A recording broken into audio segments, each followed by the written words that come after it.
Hello friends, welcome back to my class of psychology, and today I'm going to continue with the chapter psychological disorder.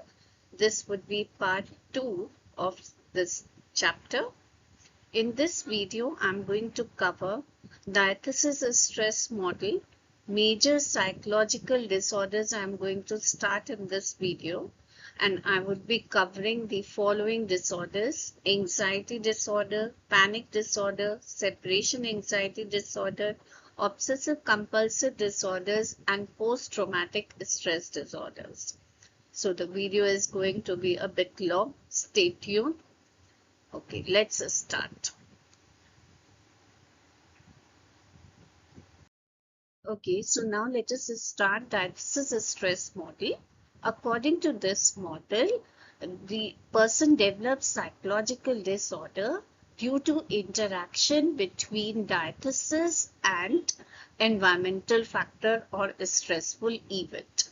Now, first of all, let us try to understand what is diathesis. Diathesis is biological predisposition to the disorder. That means that there is a family history of any particular disorder, say schizophrenia, or you had carried that vulnerability from the genes which you have inherited. Now, it is likely that you will develop this disorder if you are exposed to some stressor in your life, according to this Diathesis-Stress Model. So as it is written on this slide, psychological disorder develops when a diathesis is set off by a stressful situation.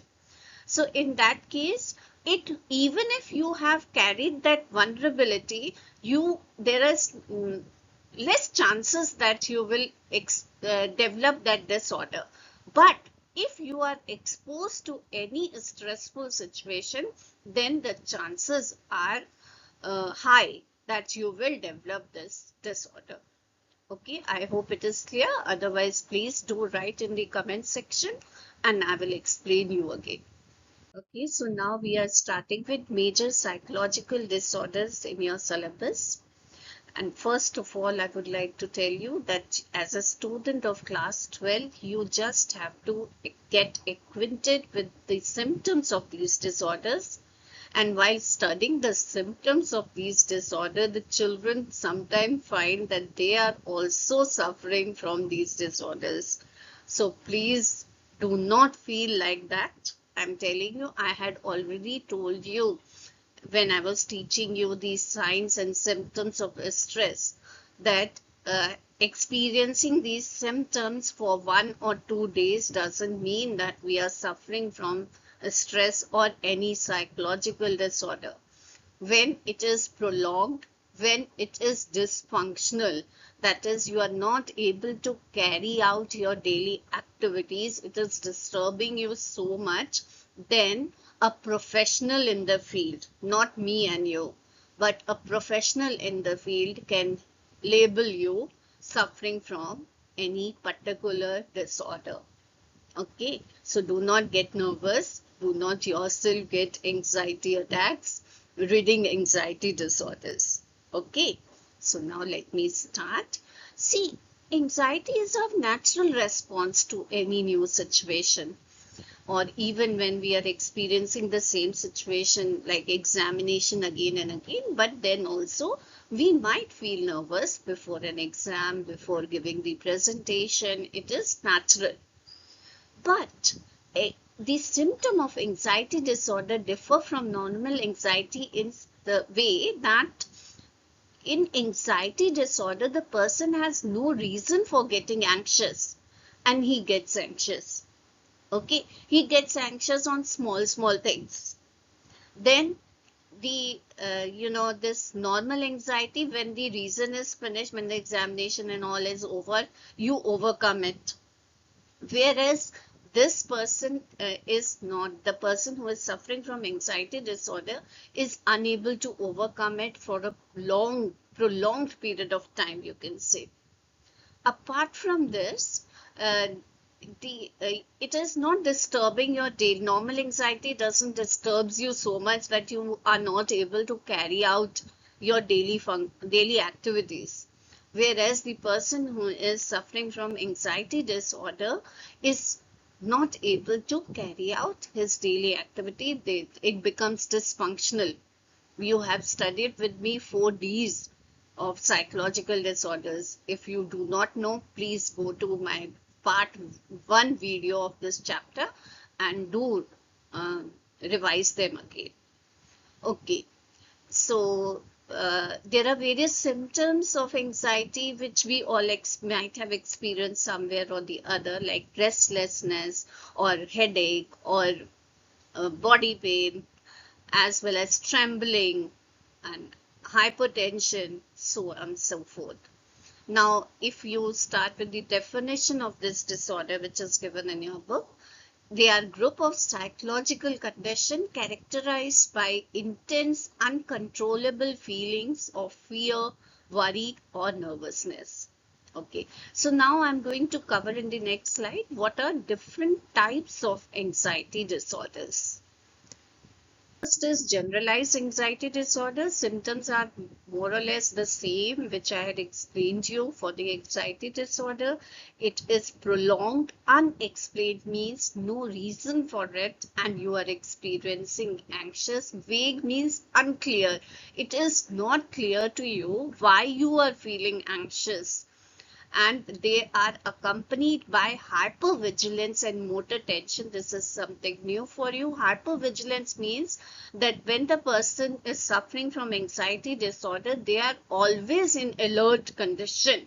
They are not at peace. Okay, and they experience some kind of tensions in their muscles. They experience tightness in their muscles. So this is all about generalized anxiety disorder in short.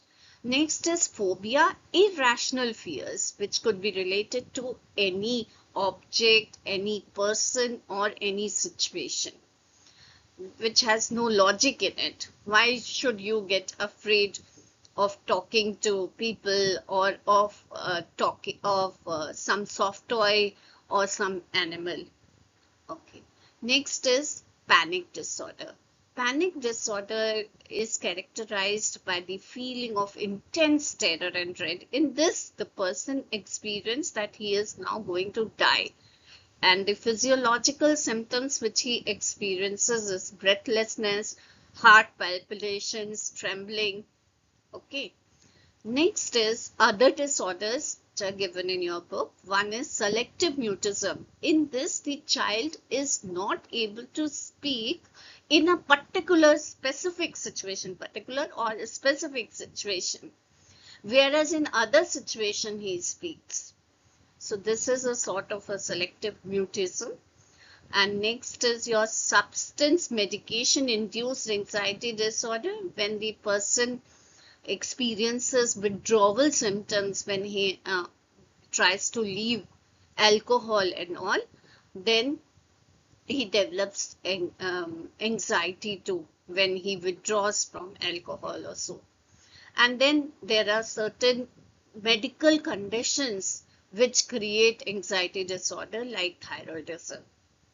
So now let us start with phobias. I had already explained you that these are irrational fears. In this, let us see different types of phobias. And if you Google, you will find 10,000 times or more phobias. But as per your NCERT, you have to only take up 3 phobias which are in your syllabus. One is a specific phobia, social phobia, and agoraphobia. Now, a specific phobia is related to some object like any animal or any particular situation like enclosed spaces. Some people, they are not able to be in a closed room for say particular time or long time. And also some people, they are afraid of heights and so on and so forth. Then let's start with social phobias. These are intense fear and embarrassment when dealing with others in public. This is the result of social anxiety which the people face. Next is agoraphobia. This is when the person is entering into a new situation or unfamiliar situation, then they experience some panic attack, and that is considered to means they are afraid of new situations. Okay, so now let me explain you obsessive compulsive behavior. Now, when I talk about obsessive compulsive behavior, it is having two parts. One is obsessive behavior and the other is compulsive behavior. So let's try to understand what is obsessive behavior. It is inability to stop thinking about a particular idea or topic. For example, right now I am teaching you, but if I'm suffering from OCD, something else will be going on in my mind to a greater extent that I'll not be able to deliver this lecture properly. For example, maybe I am just thinking about cleaning the floor.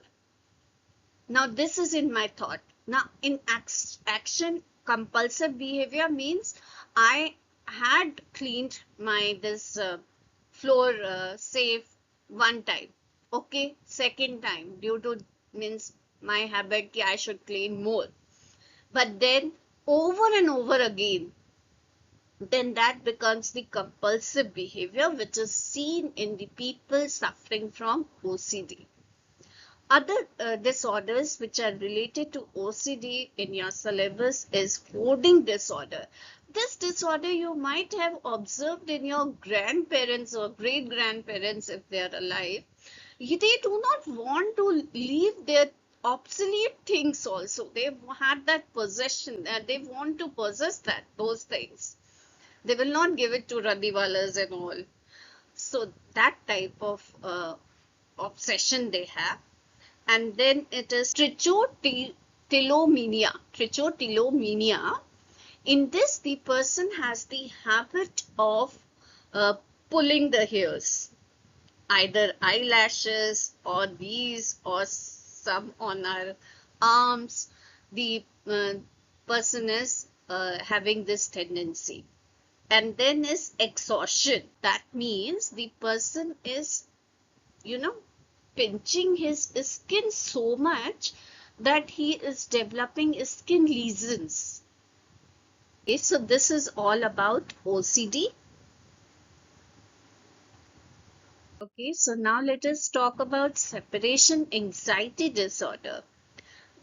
Many of us have experienced this anxiety disorder when we were in our childhood. Whenever the child is separated from his or her authority figure, in the beginning he experiences this anxiety disorder to some extent or the other. But some children, they are so clingy to their authority figure, their parents, that they do not move from them and they take lot of time in adjusting. That is why they show some adjustment disorders also. So if I talk about this symptoms of these disorders, of this disorder, the children with SAD may have difficulty being in a room by themselves. They are not able to go to school alone. They are fearful of entering their situations. They cling to and shadow their parents' move. To avoid this separation, children with this disorder show tantrums, okay, to gain the attention of their mother or father to whom they are attached so much. Post-traumatic stress disorder. This is experienced by those who experience some natural disaster or bomb blast or recently Ahmedabad plane crash. So relatives of the those people who have lost their loved ones experience these trauma and stress related disorder or any kind of trauma if the person, especially those girls who are raped.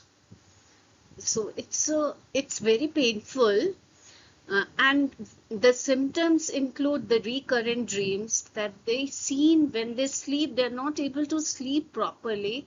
The scene which is creating a stress repeats in their dreams many times, and which disturbs their concentration, and they become emotionally numb. Numb means that they become like a stone, nothing is affecting them. They do not cry even when they are experiencing these traumatic stress disorders, and they are not able to adjust, so they also experience adjustment disorders and acute stress disorders. Okay, so I'm grateful for you, for all those who are watching my videos till the end. And also I would like you all to please share it with others. Do share, like, and subscribe my channel. Thank you.